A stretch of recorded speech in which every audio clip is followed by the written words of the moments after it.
స్వాగతం. ఈరోజు సెప్టెంబర్ 8వ తేదీ ధనుస్సు రాశివారికి ఎలా ఉండబోతోందో కొంచెం లోతుగా చూద్దాం, సరేనా? మన దగ్గర వారి దినఫలాల వివరాలున్నాయి. వీటిని జస్ట్ చదివేయడం కాకుండా ఇందులో ఏముంది, ఏంటి కథ, ఆ హెచ్చుతగ్గులు ఏంటి అని కొంచెం విడమరిచి మాట్లాడుకుందాం. అంటే మన ఉద్దేశమేంటంటే, మంచి ఎక్కడుంది, ఎక్కడ కొంచెం జాగ్రత్తగా ఉండాలి, ఆరోగ్యం, డబ్బు, ఫ్యామిలీ అన్నిట్లోనూ ఏదో ఒక మార్పు సూచిస్తున్నారీ వివరాలు. అందుకే దీన్ని ఒక మిశ్రమ ఫలితాల రోజు అనొచ్చేమో అనిపిస్తోంది కదా. దీని గురించి కొంచెం వివరంగా చూద్దాం. అవును, మిశ్రమ అనేది కరెక్ట్ పదంలాగే ఉంది. చూద్దాం. సరే, మొదట ఆరోగ్యం. ఇక్కడ ఏమంటున్నారంటే, ఉదయమంతా భలే యాక్టివ్గా, ఎనర్జెటిక్గా ఉంటుందట. అది మంచి విషయమే. కానీ మధ్యాహ్నం అయ్యేసరికి సీన్ కొంచెం మారుతుందట.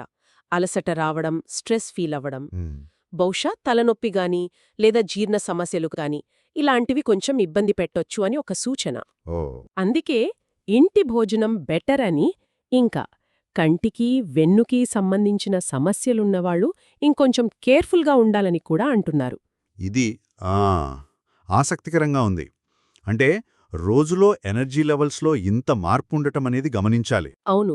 ఉదయం బాగుండి మధ్యాహ్నం జాగ్రత్త పడమనడం బహుశా ఆ రోజు పని ఒత్తిడి వల్ల కావచ్చు, లేదా గ్రహస్థితి ప్రభావం ఏమైనా ఉంటుందేమో. ఏమో. ఏదైతేనేం ఈ సూచన వల్ల రోజుని ప్లాన్ చేసుకోవచ్చు కదా. ఉదయం ముఖ్యమైన పనులు పెట్టుకోవడం, మధ్యాహ్నం కొంచెం స్లో అవ్వడం లాంటివి. కరెక్ట్. ఇంకో విషయం, యోగా, చిన్నపాటి వ్యాయామం కూడా మంచిదంటున్నారు. అంటే శారీరకంగానే కాదు, మానసికంగా కూడా బ్యాలెన్స్ ఉండాలని.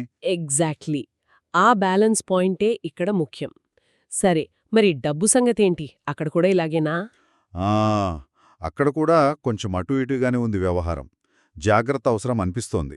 ఎలాగా? ఖర్చులా? అవును, అనుకోని ఖర్చులు, ముఖ్యంగా కుటుంబం కోసం ఖర్చు పెట్టాల్సి రావచ్చు అంటున్నారు. Oh no. అందుకే పెద్ద ఇన్వెస్ట్మెంట్లు గాని, కొత్తగా అప్పులు చేయడం గాని ఆ రోజుకి అంత మంచిది కాకపోవచ్చనే సూచన ఉంది. సరే, కాని ఇక్కడ కూడా ఒక చిన్న ప్లస్ పాయింట్ ఉంది. అవునా? ఏంటది? సాయంత్రం తర్వాత కొంచెం పరిస్థితి మెరుగుపడే అవకాశం ఉందట. ఏదైనా చిన్న ఆర్థిక లాభం రావడం, లేదా రావలసిన పాత బాకీలేవనా ఉంటే అవి వసూలవ్వడం. అబ్బా, అది కొంచెం రిలీఫ్ ఇచ్చే విషయమే. అవును, అంటే ఇక్కడ కూడా అదే మిశ్రమ ధోరణి. ఒక పక్క ఖర్చుల గురించి హెచ్చరిక, మరోపక్క సాయంత్రానికి చిన్న ఊరట. అంటే ప్లానింగ్ ఉండాలంతే. ఖచ్చితంగా బడ్జెట్ వేసుకుని జాగ్రత్తగా ఖర్చు పెట్టడం చాలా ముఖ్యమని ఇది గట్టిగా చెబుతుంది. సాయంత్రం వస్తుందని చెప్పి ముందుగానే ఖర్చు పెట్టేకూడదు కదా. అస్సలు కాదు. రైట్. ఇక ఫ్యామిలీ లైఫ్, ఇంట్లో పరిస్థితి ఎలా ఉండొచ్చు? ఇక్కడ కూడా దాదాపు అదే కథ కనిపిస్తుంది. అంటే ఉదయమంతా ఇంట్లో చాలా సంతోషంగా సరదాగా గడుస్తుందట. ఫ్యామిలీతో మంచి టైం స్పెండ్ చేస్తారని ఉంది. ఓకే. కానీ మళ్ళీ మధ్యాహ్నం తర్వాత చిన్న చిన్న గొడవలు, అపార్థాలు ఇలాంటివి వచ్చే అవకాశం ఉందట. అయ్యో, ఎవరి మధ్య? ముఖ్యంగా తోబుట్టువుల మధ్య లేదా భార్యాభర్తల మధ్య చిన్నపాటి మనస్పర్ధలు రావొచ్చని సూచిస్తున్నారు. ఓ, మరి అప్పుడేం చెయ్యాలి? అలాంటి సమయంలో ఇంట్లో పెద్దవాళ్లుంటారు కదా, వాళ్ల మాట వింటే లేదా వాళ్ల సలహా తీసుకుంటే పరిస్థితి కంట్రోల్లో ఉంటుందని అంటున్నారు. అది మంచి సలహా. అయితే మళ్ళీ గుడ్ న్యూస్ ఏంటంటే, సాయంత్రానికి అంతా సెట్ అయిపోతుందట, అంత సర్దుకుంటుంది అంటున్నారు. అమ్మయ్యా. ఏదైనా శుభవార్త వినడం గాని, లేదా అనుకోకుండా పాత ఫ్రెండ్స్ కలవడం గాని ఇలాంటివి జరగవచ్చని కూడా ఉంది. వావ్. అంటే మార్నింగ్ బావుంది, మధ్యాహ్నం కొంచెం టెన్షన్, ఈవినింగ్ మళ్ళీ హ్యాపీ అనమాట. ఆల్మోస్ట్ అలాగే. కుటుంబ సంబంధాల్లో ఇలాంటివి సహజమే అయినా ఆ రోజు కొంచెం ఎక్కువ ఫోకస్డ్గా ఉండాలేమో. ఆ పెద్దల సలహా పాయింట్ కూడా ఇంపార్టెంట్. నిజమే. ఓపిక, కమ్యూనికేషన్ ఇవి కీలకమని అనిపిస్తోంది. సరే, ఇక ఆఫీస్, జాబ్ విషయాలు, ప్రొఫెషన్. ఉద్యోగస్తులకు కొంచెం స్ట్రెస్ ఉండేలా ఉంది. అవునా? ఎందుకని? చేసిన పనికి రికగ్నిషన్ వస్తుంది కానీ కొంచెం లేటుగా వస్తుందట, అనుకున్న టైంకి కాకుండా. ఓకే. ఇంకా కొలీగ్స్తో మాట్లాడేటప్పుడు, ముఖ్యంగా బాస్తో మాట్లాడేటప్పుడు చాలా జాగ్రత్తగా ఉండాలని సూచిస్తున్నారు. చిన్న మాట కూడా అపార్థం చేసుకునే అవకాశం ఉందట. అరేరే, అంటే ఆఫీస్ పాలిటిక్స్ లాంటివా? ఏమో, బహుశా కమ్యూనికేషన్ గ్యాప్స్ కావచ్చు. అందుకే ఆచితూచి మాట్లాడమని హెచ్చరిస్తున్నారు. మరి బిజినెస్ చేసేవాళ్లకి? వ్యాపారులకు పర్లేదు, యావరేజ్ రోజు అంటున్నారు. అంటే పెద్ద లాభాలు లేకపోయినా నష్టాలు కూడా ఉండవని. చిన్న చిన్న డీల్స్ స్మూత్గానే జరుగుతాయట. ఓకే, సో వాళ్లకు స్టడీగా ఉందన్నమాట. అవును. కొత్త ఉద్యోగం కోసం ట్రై చేసే వాళ్ళకి మాత్రం ప్రాసెస్ కొంచెం స్లో అవ్వచ్చు అని కూడా ఉంది.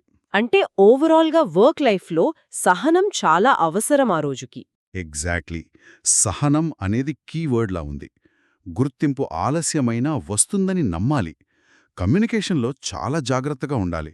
చిన్న పొరపాటు కూడా పెద్ద ఇష్యూ అవ్వచ్చు అంటున్నారు కాబట్టి ప్రతి అడుగు జాగ్రత్తగా వెయ్యాలి. కరెక్ట్. మరి స్టూడెంట్స్ వాళ్ళ పరిస్థితి ఏంటి? వాళ్లకు కూడా సేమ్ మిక్స్డ్ రిజల్ట్స్ లాగే ఉంది. ఎలాగా? ఉదయం పూట కాన్సంట్రేషన్ భలే ఉంటుందట. చదివింది బాగా ఎక్కుతుందని, ఫోకస్ బాగుంటుందని అంటున్నారు. సూపర్. కానీ దొందురుకును పుక్కున మధ్యాహ్నం తర్వాత డిస్ట్రాక్షన్స్ ఎక్కువట. మైండ్ ఎటో వెళ్ళిపోతూ ఉంటుందని. ఓ. అయితే మళ్ళీ రాత్రికి ఫోకస్ తిరిగి వస్తుందట. అంటే ఉదయం రాత్రి చదువుకోవడానికి మంచి టైమ్స్ అన్నమాట. అవును. ఎగ్జామ్స్కి ప్రిపేర్ అయ్యేవాళ్లు మధ్య మధ్యలో బ్రేక్స్ తీసుకుని చదవడం మంచిదని కూడా సలహా ఇస్తున్నారు. ఆ బ్రేక్స్ చాలా ఇంపార్టెంట్ లేండి. కరెక్ట్. చూసారా? ఇక్కడ కూడా అదే ప్యాటర్న్. ఉదయం బాగుండటం, మధ్యాహ్నం కొంచెం డిప్, రాత్రికి మళ్ళీ పికప్. దీన్ని బట్టి స్టూడెంట్స్ వాళ్ళ స్టడీ ప్లాన్ అడ్జస్ట్ చేసుకోవచ్చు. అవును. కష్టమైనవి ఉదయం లేదా రాత్రి, ఈజీవి మధ్యాహ్నం పెట్టుకోవచ్చు. పర్ఫెక్ట్. సరే, ఇక రిలేషన్షిప్స్, లవ్ లైఫ్, అక్కడ కూడా ఏమైనా ట్విస్టులున్నాయా? కొంచెం జాగ్రత్త అవసరం అనిపిస్తోంది అక్కడ కూడా. దేని గురించి? అపార్థాలు, చిన్న చిన్న ఆర్గ్యుమెంట్స్, వీటికి స్కోప్ ఉందంటున్నారు. పార్ట్నర్తో మాట్లాడేటప్పుడు మాటలు కరెక్ట్గా వాడాలి. ఓకే. సింగిల్స్కి కొత్త పరిచయాలు అవ్వొచ్చు కానీ వెంటనే నమ్మేయకుండా కొంచెం టైం తీసుకుని వాళ్ల గురించి తెలుసుకుని అడుగు వేయడం బెటర్ అంటున్నారు. జాగ్రత్త అవసరమన్నమాట. ముఖ్యంగా మధ్యాహ్నం టైంలో కమ్యూనికేషన్ విషయంలో చాలా కేర్ఫుల్గా ఉండాలట. మాటల వల్ల ప్రాబ్లమ్స్ రాకుండా చూసుకోవాలి. అయితే ఇక్కడ కూడా ఈవినింగ్కి ఎంత సెట్ అవుతుందా? అవును, అదే హోప్. సాయంత్రానికి లేదా రాత్రికి వాతావరణం మళ్లీ కూల్ అవుతుందని, రిలేషన్షిప్లో ప్రశాంతత వస్తుందని చెప్తున్నారు. హమ్మయ్యా. ఇంకో ఇంట్రెస్టింగ్ పాయింట్, పాత ఫ్రెండ్షిప్స్ లేదా లవ్ రిలేషన్స్ అవి మళ్లీ చిగురించే అవకాశం ఉందట.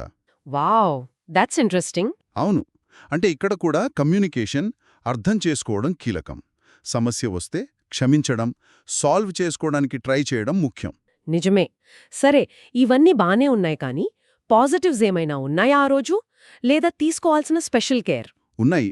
గురుగ్రహ ప్రభావం ఆ రోజు ఎక్కువగా ఉంటుందని అంటున్నారు. ఓ, గురుగ్రహమా? దానివల్ల ఏంటి ప్లస్?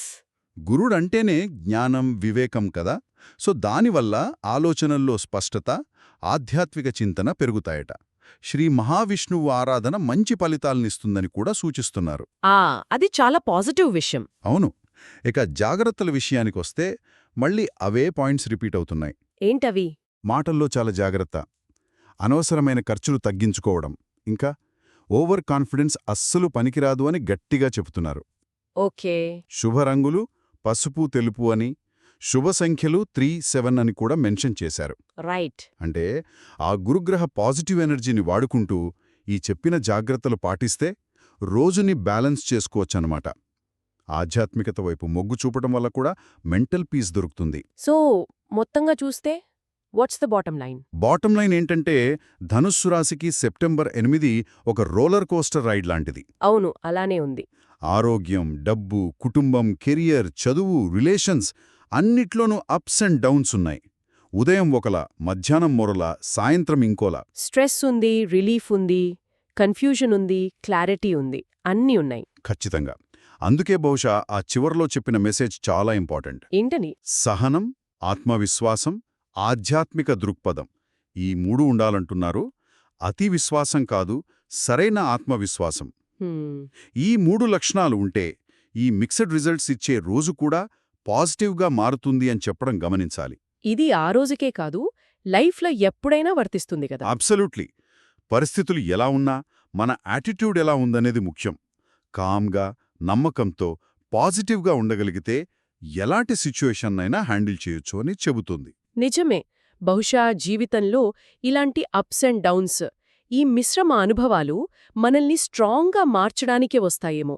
అవ్వొచ్చు.